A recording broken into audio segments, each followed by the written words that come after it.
What would you do if the only thing left to you was a house the entire county agreed was worth $3? Not 300, not 3,000. $3, the price of a pair of work boots, the price of a sack of flour and a tin of lamp oil, the price of a single evening's laughter in a warm parlor where men in good coats decided your future for you. This was not a question of fancy. Elsie Marrow was 19 years old, 11 weeks a widow, and in possession of one canvas bag, one pair of boots resoled twice with harness leather, and a folded paper that made her the legal owner of Thornmere Manor and its 40 acres of choked orchard in the township of Hollis Bend. Her husband had been dead since the 3rd of January. His family had buried him on a Tuesday and settled his estate on a Thursday, and they had settled it the way a man swats a fly, quickly and without looking. They gave her the ruin because the ruin was worthless, and because giving her the ruin allowed them to say, in company, that they had given her something. They expected her to last a fortnight. Harlan Van Ter said so aloud, in front of 9 people, and he was a man who liked his predictions to be witnessed. But the truth waiting inside that cold and slumping house, sealed behind a wall that had not been opened in 32 years, was not what any of them believed. It was not a curse. It was a secret. So settle in and let us travel back to the spring of 1921 to a mud road in a river county where the frost was still coming out of the ground to witness a story of quiet defiance, patient labor, and the discovery that what a community throws away is very often the one thing it needs most. She walked the last 4 miles because the carter would not turn off the county road. He said the lane was too soft. He said his horse had thrown a shoe on that lane once, years ago, and he had not gone up it since, and when she offered him a coin from the 11 she had, he looked at the coin and then at the tree line and told her to keep it. The rain had stopped an hour before, but the road held it, and her boots took on weight with every step, and by the 2nd mile the mud had worked through the stitching and lay cold against her stockings. She carried the canvas bag on her left shoulder because her right had been bruised loading crates at the cannery, and the bruise had not gone yellow yet. In the bag, there were 3 things that mattered, and nothing else that did. There was a horn comb. There was a photograph, folded once through the middle, so that her mother's face had a crease across the chin. And there was her father's chisel, a cooper's chisel with a beech handle worn to the shape of a hand that was not hers, wrapped in oilcloth to keep the edge from the damp. He had died when she was 14, and she had kept it because it was the only thing that still smelled of him, oil and oak and the inside of a barrel. She had carried it through 2 boarding houses, 1 marriage, and 1 funeral. She would carry it up the lane. The hedges on either side had gone wild and met overhead in places, and the light that came through was green and moving, and she heard water running somewhere below the ditch, and a jay, and then nothing at all. And then the lane opened. Thornmere Manor sat at the top of a slow rise with its back to the west, and the sun was going down behind it, and for a moment the whole building was only a shape, a long, low silhouette with a sagging spine and a chimney stack broken off at the shoulder. Ivy had taken the east wall to the roof line and hung from the gutters like a hand that had reached up and never let go. 6 windows on the front. 4 of them dark, 2 of them broken, all of them watching. The slate had slipped in a wave above the porch, and the porch itself had gone down on 1 knee. It should have frightened her. That was what the story required, and the story did not get what it required. What Elsie Marrow felt, standing in the mud with her bag on her bruised shoulder and the cold coming up through her soles, was recognition. Here was a thing that had been left. Here was a thing that had been useful once, and had stopped being convenient, and had therefore been agreed upon as worthless by people who never came close enough to look. She had been that thing since January.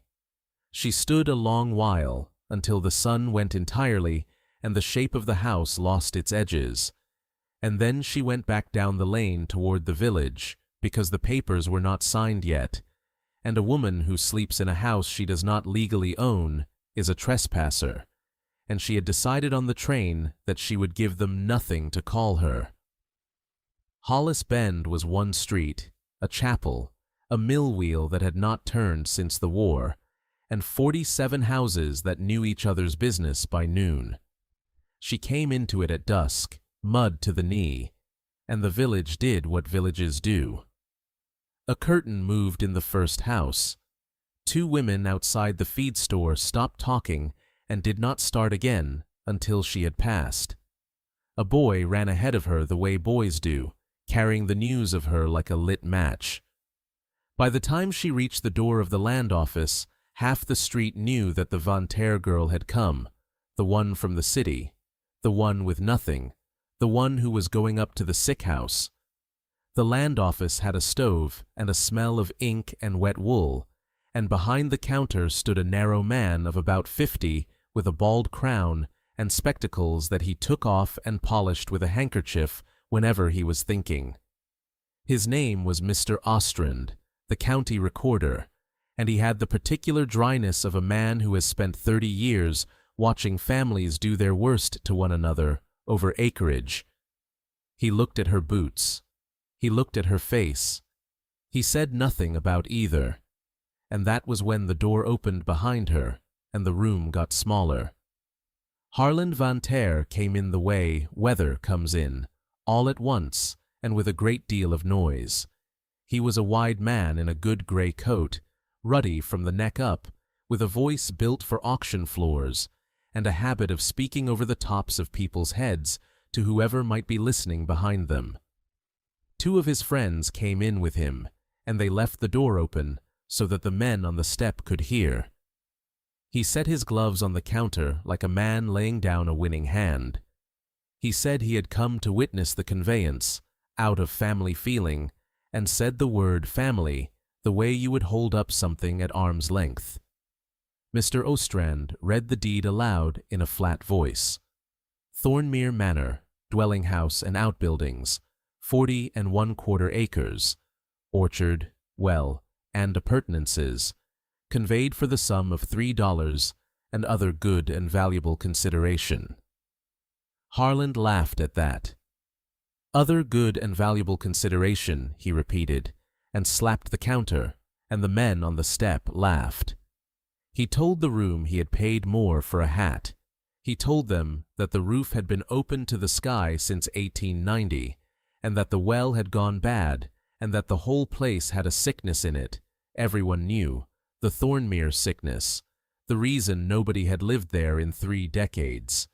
He said, with enormous warmth, that he was a Christian man and would not see his brother's widow starve, and that when she came down that lane in a month, he would find her a bed at the mill boarding house and a place at the sorting tables, 6 days a week, and no shame in it. He said it as a kindness. He said it as a sentence. Elsie signed her name. She had a small, clear hand, and she signed it slowly, and she did not look up. Just like that, it was done. Harland took the $3 from his own pocket and laid the coins on the counter one at a time so that everyone could hear each one land, and the sound of those 3 coins was the sound of a woman being priced. Mr. Ostrand wrote the receipt. Then he did something no one in the room remarked on. He set the recording fee book aside, unopened, and he said, quietly, that there would be no fee today. Harland did not hear it. He was already turning to the door, already telling the step about the state of the chimney. Outside, the rain had begun again, thin and sideways. She came down the 2 steps into the street, and Harland's motor car was standing at the curb with the engine running, and he pulled away without hurry, and the near wheel went through the gutter and lifted a sheet of brown water that took her from the shoulder down. The men on the step laughed. One of them said, "Sorry, missus," in a voice that meant nothing of the kind. She stood in the road with the water running off the hem of her coat, and she did not wipe her face, because wiping her face would have been a reaction, and a reaction was a thing they could carry home and repeat. She had learned this at 14. Silence was the only shield she owned. It was thin, and it was cold, and it held. She walked on out of the street, with the water squelching in her boots. At the edge of the village, where the road ran past the burying ground, an old woman stood at the gate with a hooked rake and her skirts pinned up out of the mud. She was very old. Her face was folded like a glove. The village called her Naomi Pell and said she talked to the stones and stepped around her the way people step around a puddle. She watched Elsie come the whole length of the wall, and when Elsie drew level, she spoke without any greeting at all. "Cold houses keep their heat somewhere," she said. "Find where it hides." Elsie stopped. She waited, her own silence a form of question. But the old woman had already turned back to her raking, and the rain came harder, and the words sat in Elsie's chest all the way up the lane like a swallowed stone. What makes a person walk toward a ruin when every sensible voice is pointing the other way? Was it stubbornness, or was it that she had nowhere else on earth to be? Or is there a kind of person who can only see the worth of a thing once the world has finished with it? Let us know in the comments what you believe about her, and be sure to subscribe if you enjoy long stories of quiet dignity and patient justice, because there are many more of them waiting. Now. The rain had turned to sleet by the time she reached the top of the rise, and the front door of Thornmere Manor was swollen shut. She put her shoulder to it, and it did not move. She put her back to it, and drove with her legs, and it gave a half-inch and stopped. She went around to the kitchen door at the north side, where the ivy was thinnest, found the frame rotted at the strike plate, and worked the chisel into the gap and levered, and the wood complained, a long, low tearing sound, and then a crack like a knuckle, and the door swung inward into black. The air that came out at her was colder than the air outside. It smelled of three things, and she catalogued them without meaning to: wet plaster, mouse, and under both, faintly, sweetly, old apples. She struck a match. The kitchen was a tomb. Every surface wore a gray pelt of dust so thick it had gone soft, and the shapes beneath it were only suggestions: a table, a dresser, a stack of something that might have been plates. Sheets had been thrown over the furniture in the passage beyond, and they had sagged and grayed and become the shapes of people standing very still. Her footsteps made no sound. The dust took the sound out of the world entirely, so that when the match burned down and she shook it out, the silence came in with a weight she could feel in her ears. She lit a second match and found a candle stub in a dish on the dresser, 32 years old and still willing, and by its light she walked the ground floor and understood what she had taken on. Ceiling down in the front hall, bird nests in the stairwell, a pool of standing water in the dining room reflecting a hole in the floor above and a hole in the roof above that, so that she stood in a dead house and looked up at a live sky. Her legs went out from under her. She sat down on the third stair with the candle in her hand and the cold coming up through her wet skirt, and for a long minute she could not think of one reason to stand up again. She was 19. She had $8 left. There was no fire, no food, no bed, no neighbor who would open a door to her, and the roof of her own house was the sky. Something touched her ankle. She did not scream, because screaming was a reaction. She looked down, and there was a cat, thin as a folded coat, gray with dust and gray underneath the dust, with one ear torn into a notch. It looked at her steadily, with the flat patience of an animal that has been hungry a long time and has stopped expecting anything about it. She took the heel of bread out of her bag. It was the last of what she had brought from the city, and she had been saving it for morning. She broke it in half. She put one half on the stone beside her boot and ate the other, and neither of them made a sound while they ate, and when the bread was gone, the cat sat down against her leg and stayed there. No treaty was ever signed with fewer words. She slept that night in the little room off the kitchen, where the ceiling was still whole, on a mattress of sacking, she cut down from the dresser sheets, with her coat over her, and the cat in the crook of her knees, and the sleet ticking against the one unbroken pane. She was cold. She was hungry. She was more alone than she had ever been in her life. And lying there in the dark, listening to a house breathe around her, she understood with a clarity that frightened her that she was home. Days turned into a week, and a week into a month. She learned the economics of survival the way you learn a language, by need. $8 became 6, became 4, became 2.40, and stopped there because she stopped spending. She bought lamp oil, nails, a bar of yellow soap, and a hank of tarred cord. Everything else the land gave, or she went without. There was watercress in the ditch by the second week, nettles along the orchard wall, and in a stone shed behind the kitchen, 4 sacks of last autumn's windfalls, mostly rotten, some not, and that was where the sweetness in the air had come from. She dug the well with a bucket on a rope, hauling the black water off the top until it ran clear, and boiled every drop for a fortnight before she trusted it, and it was good water, and it had never been otherwise. She began to notice how many things the village believed about this house that the house itself flatly denied. Her body changed before the house did. In the first fortnight, her hands blistered and split, and she bound them with strips of sheet and kept working. And by the 5th week, the blisters had gone hard, and the skin across her palms was the color and texture of harness leather. The gray city pallor came off her face, and something weathered came in behind it. She had decided very early on a method. She would not fight the house. She would take one room, entire, finished, whole, and she would not touch another until that one was done. She chose the small parlor at the southeast corner because it had morning light and a chimney that drew. She hauled out the ruined furniture. She swept the floor 11 times over 4 days, and the dust still came.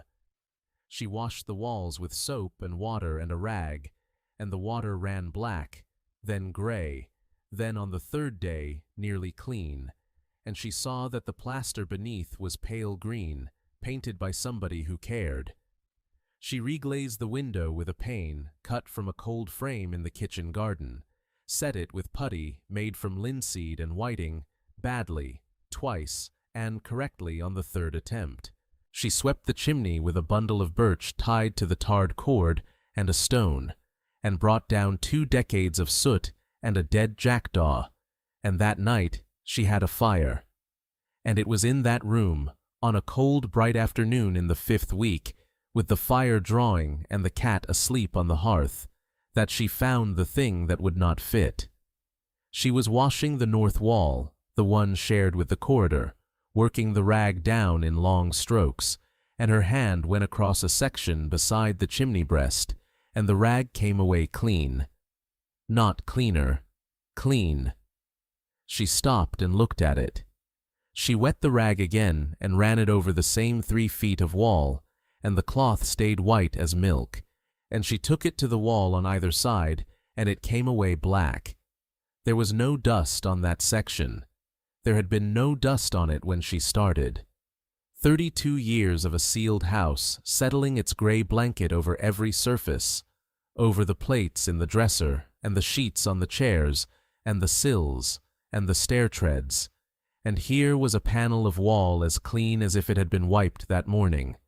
She put her palm flat against it. It was not cold. Every other surface in Thornmere Manor in the 1st week of April was cold enough to ache the bones of her hand, and this was not. It was the temperature of a person. She stood there for a long moment with her hand on the wall and her heart going oddly. And then she pulled her hand back, and she wrung out her rag, and she went on washing, because there was no time in her life for questions, because a woman with $2.40 does not have the luxury of wondering, and because some part of her that she did not examine was afraid of what wondering might cost. The cat woke up. It walked to the middle of the room and sat down facing that panel of wall, absolutely still, ears forward, and it stayed that way until the light went. 9 days later, the chimney in the small parlor began to smoke.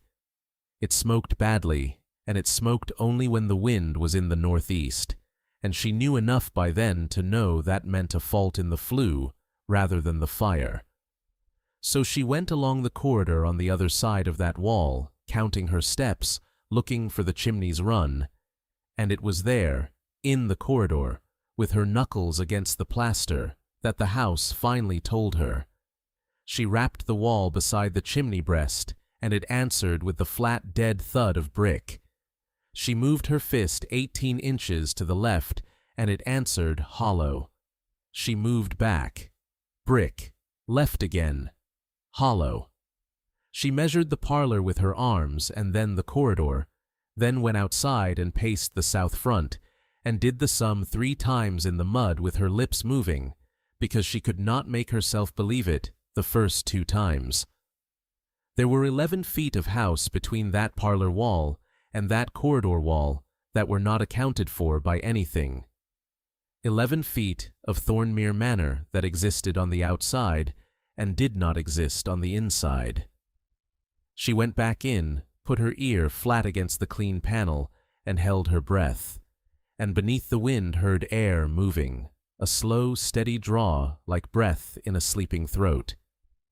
She put the back of her hand to the join at the skirting and felt it, faintly and unmistakably warm, coming up out of the floor. Cold houses keep their heat somewhere. She stood there with the old woman's voice in her head, and the rain on the windows, and her own pulse in her fingertips. Then she went and got the chisel. She unwrapped it from the oilcloth, and the beach handle came into her hand the way it always did, the way a hand shapes to a hand that is gone. She set the edge against the seam where the clean panel met the chimney brick, and she struck the butt with the heel of her palm, and the wall took the first blow and gave nothing. She struck it again. On the 4th blow, the paint cracked in a line so straight that it could only have been a door. She worked the chisel down that line, prying, resetting, prying, and the wood screamed at her, a long protesting shriek of old nails coming out of old oak, and plaster showered down over her boots. She got her fingers into the gap and pulled, and the panel came away from the wall with a sound like a tree splitting, and behind it there was iron. A door plated in iron, with a plain lever handle gone black. The lever had been oiled. She turned it, and it moved. And then Elsie Marrow, 19 years old, alone at the top of a lane in a house the county valued at $3, stopped.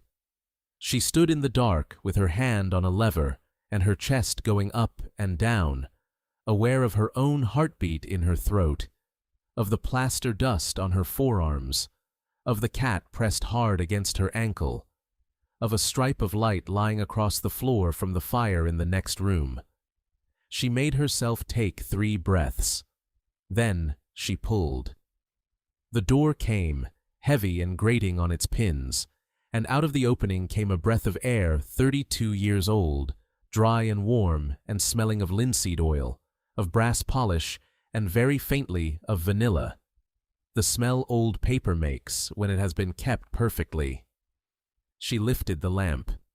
It was a room, not a cavity, not a cupboard. A room 11 feet by 20, with a ceiling of plain lime plaster and a floor of scrubbed pine, and a workbench running the whole length of the north side, and a chair pushed back from it as though someone had stood up a moment ago.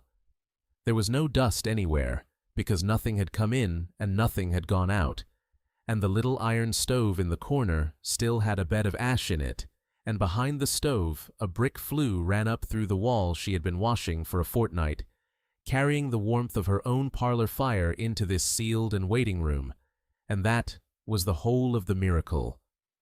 On the bench, laid out in rows on green baize, were lenses, dozens of them, ground glass discs from the size of a coin to the size of a dinner plate, each one sitting in its own turned wooden ring, each one with a paper label in a small hard hand.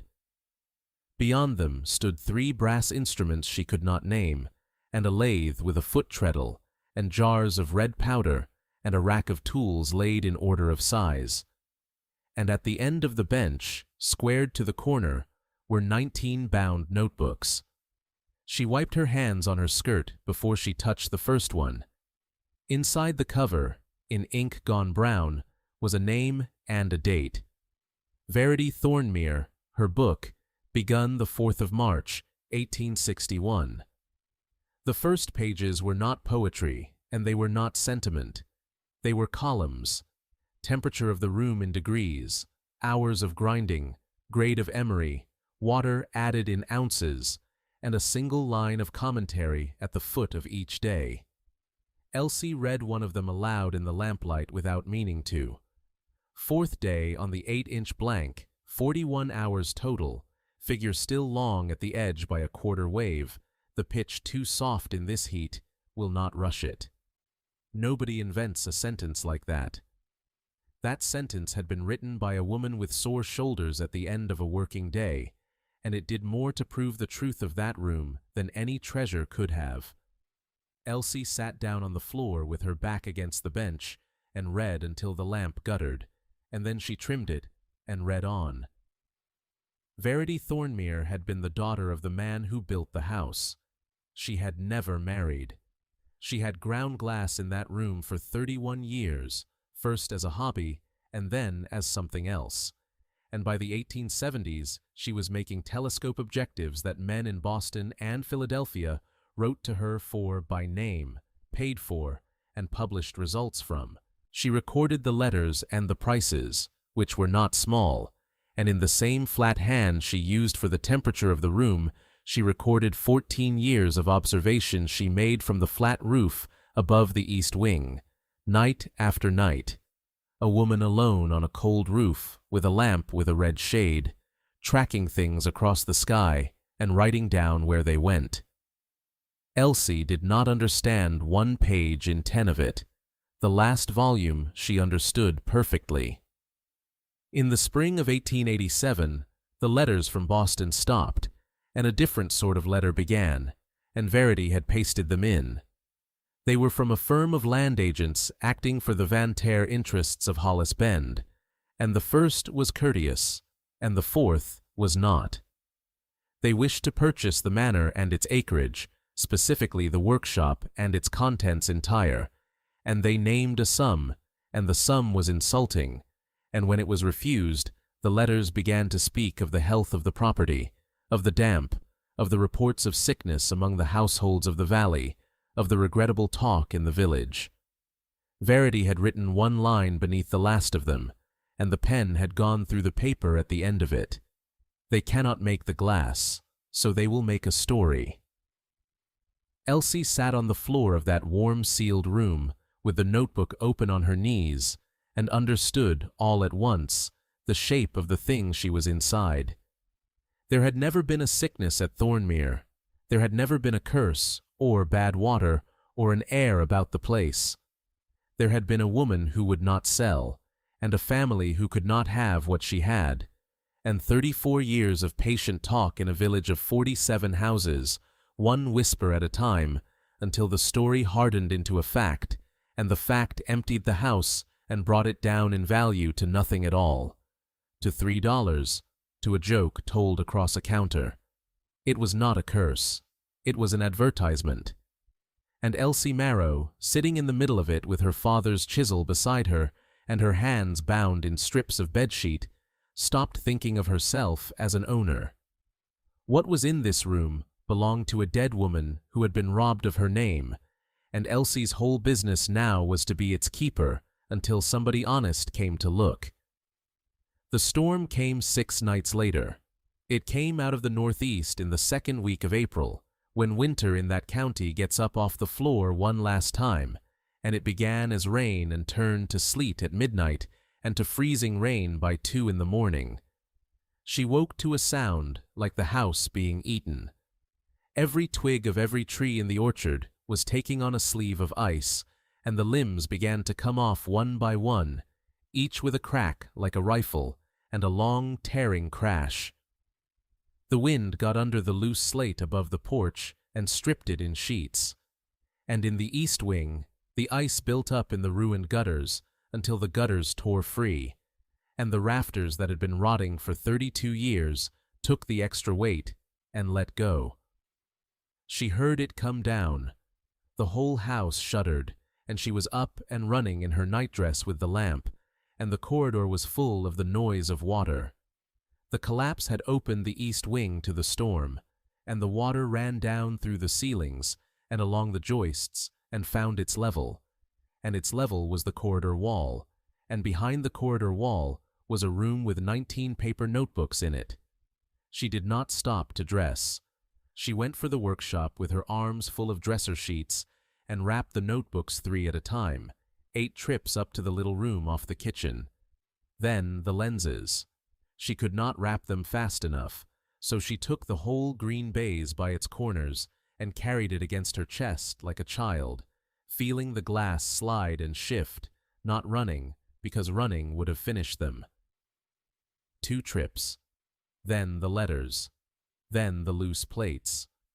The water was coming under the iron door, and she was standing in it, and it was so cold it burned. She fetched the pails and set them under the worst of the ceiling, and emptied them out of the window and set them back. And she did that until she could not feel her hands. And at some point in the black middle of the night, the ceiling of the small parlor, her one finished room, her one perfect room, the room she had washed 11 times and reglazed and swept the chimney of, came down in a single wet crash of lath and plaster and 32 years of soot, and put the fire out. She stood in the doorway with the lamp and looked at it. 6 weeks of work, gone in the time it takes to draw a breath. The wind came through the broken pane she had cut and set with her own hands, and blew the ash across the floor, and she heard Harlan Van Ter's voice telling 9 people in a warm office that she would come down that lane in a month with nothing left, and there would be a bed for her at the mill boarding house, and no shame in it. She sat down in the wet ash and put her face in her ruined hands, and for the first time since the 3rd of January, Elsie Marrow cried. And that was when somebody knocked on the door. She came up off the floor with her heart slamming, because nobody had knocked on that door in 32 years, and the only people who knew she was up here wanted her gone. She took the lamp. She took the chisel. She went down the corridor with the water running over her bare feet and pulled the swollen door open into the storm. And standing on the broken porch were 3 people. A man with his coat over his head, a woman behind him, and in the woman's arms, wrapped in a piece of tarpaulin, a child of perhaps 4, not moving. Their motor car was down at the turn with a tree across it, the man said, and he was shouting to be heard, and they had been walking 20 minutes, and the girl had gone quiet, and he had seen a light. He said the last part like a man apologizing. He said, "I saw a light up here, and everyone in the village said there was nobody." Elsie did not hesitate, not for a second, not for the length of a thought. She took them into the little room off the kitchen, put the last of her split wood on the grate, and lit it with the last of her lamp oil, and laid the sacking mattress by the fire.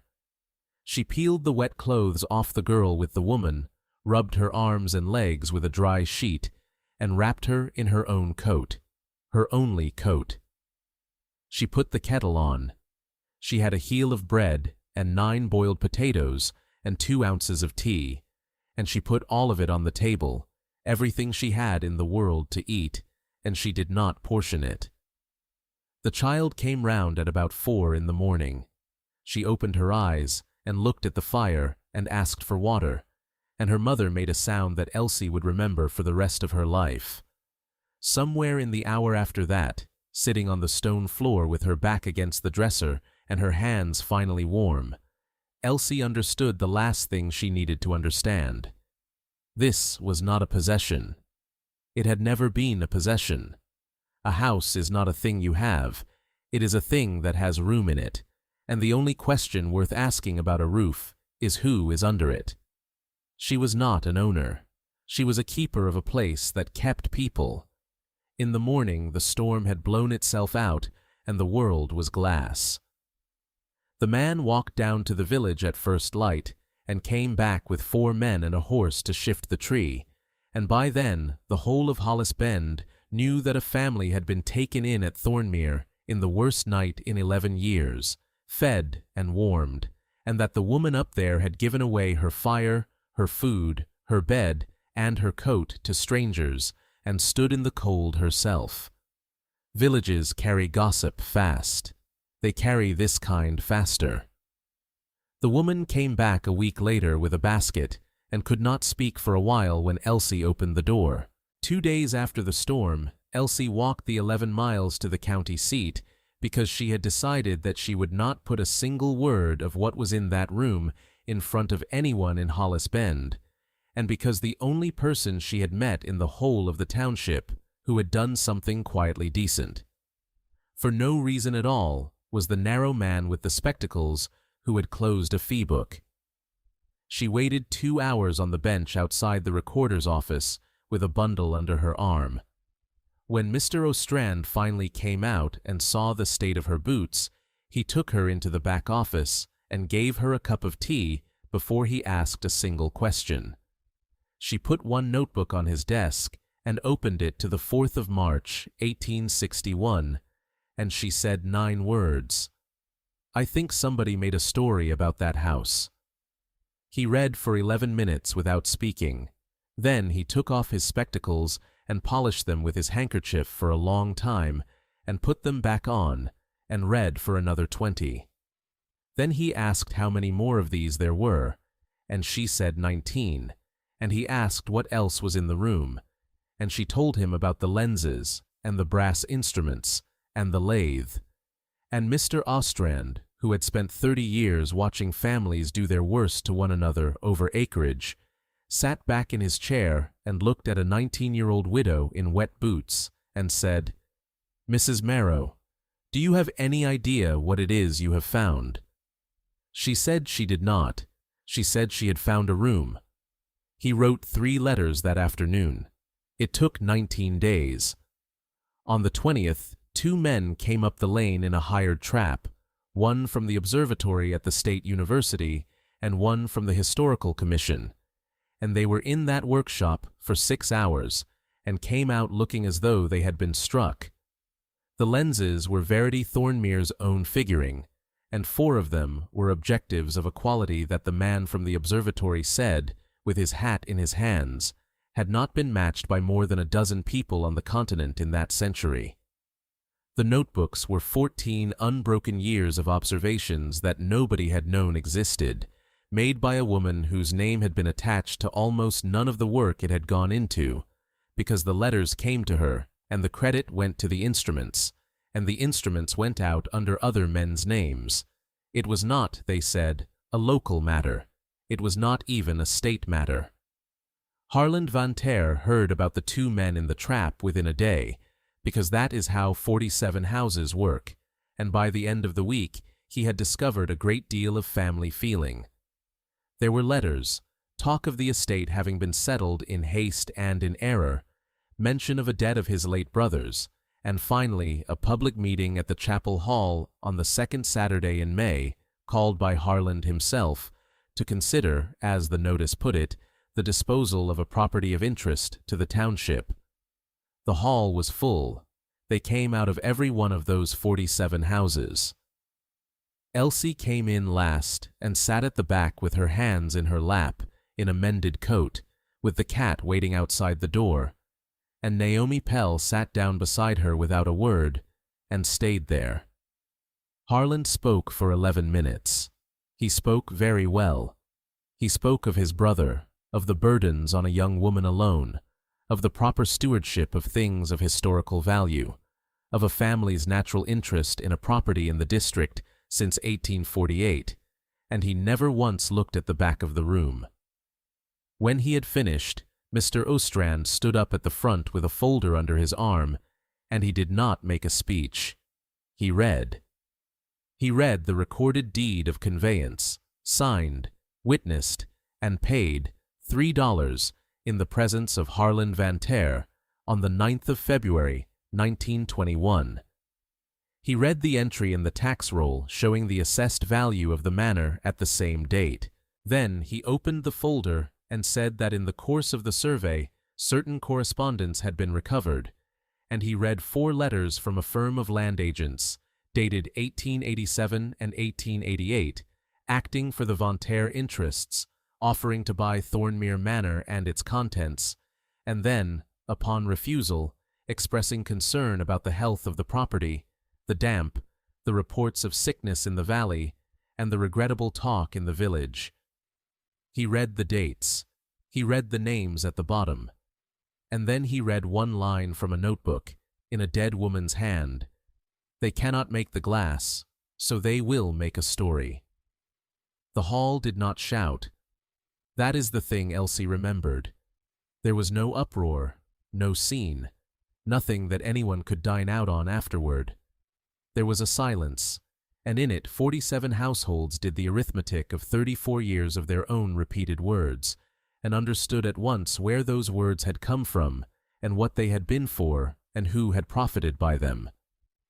A man near the front said, out loud, "To nobody, so there was never any sickness," and that was all it took. Harlan Van Ter stood at the front of a room in which every single face had turned, not toward him, and he tried to begin a sentence twice. He said something about the letters being the work of agents. He said something about a long time ago. His voice, which had been built for auction floors, came out of him at the wrong size. Then he picked up his hat and walked down the middle of the hall and out of the door, and nobody stopped him, and nobody said anything to him, and he was not ruined, and he was not punished, and he did not go to any court. He simply became, in 4 minutes, a man that a village had finished listening to. Elsie never spoke to him again.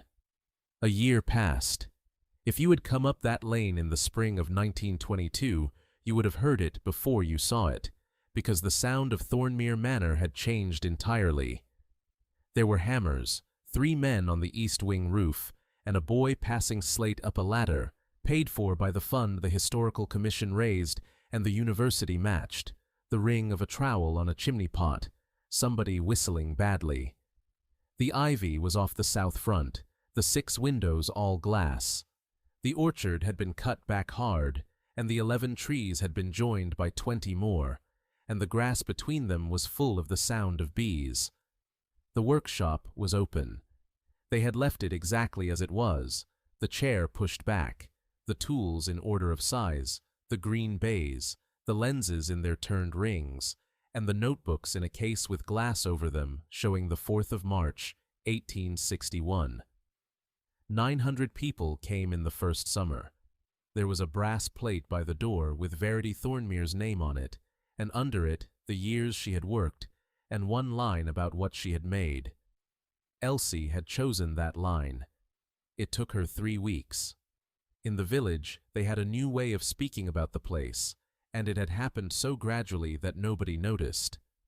The house that had been the sick house was the Thornmere house now, and then simply Thornmere, and the woman who had been that fool girl was the keeper up at Thornmere, and children were told to mind their manners if they went up there. The men who had laughed on a step in the rain now nodded when she came down the street, and one of them, the one who had said "Sorry, Mrs." in a voice that meant nothing of the kind, took to leaving a sack of seed potatoes inside her gate every March, and never once mentioned it, and she never once mentioned it either, and that was how the 2 of them managed it. The cat was not thin any more. It had gone glossy and heavy and unbearably self-satisfied, and it slept in the middle of the workshop floor in the bar of afternoon sun, and visitors stepped around it. Naomi Pell came up the lane most Sundays until she died in the winter of 1923, and mostly they did not talk at all, just sat on the porch, and that was evidently the arrangement they both wanted. It was Naomi who had told her in the end. Elsie had asked her once, that first summer, how she had known. The old woman said her mother had been in service at Thornmere as a girl, and had carried coal to a room with a stove and no dust, and had been told never to speak of it, and had spoken of it exactly once to her daughter. Then the family was gone, and the story about the sickness came, and who in that village would have listened to Naomi Pell? Cold houses keep their heat somewhere. She had handed the entire secret at a graveyard gate in the rain, and had known perfectly well it would take a year to be understood. On a gold evening in September, when the light came down the lane sideways and turned all the dust in the orchard to floating brass, a delegation came up from the university to see the new glass case, and one of them, a young man who could not stop looking at the roofline, said to Elsie that it was a remarkable thing to have restored a property of this quality, and that she must be very proud to own it. Her father's chisel was on the workshop bench where she kept it now, third from the left, between an 8-inch caliper and a jar of rouge. She looked at it for a moment before she answered him. "They did not give me a ruin," she said. "They gave me a key, and they were so certain it opened nothing that not one of them ever tried the lock. Thank you for staying with this story all the way to its end. If there is anything worth carrying away from Elsie Marrow, it is that the world is very quick to price a thing it has never walked up to and looked at, and very slow to admit what it missed. If her patience moved you tonight, please consider giving this a like and subscribing, because it genuinely helps these long stories find the people who need them. And tell us in the comments about something in your own life that everyone called worthless, and that turned out to be the thing that saved you. We would love to read it. Next time, we travel to a coastal town where a man inherits a sunken boat and 11 feet of harbor mud, and finds something in the hull that 3 families had spent 40 years hoping would stay down there. Until then, be gentle with the things others have thrown away.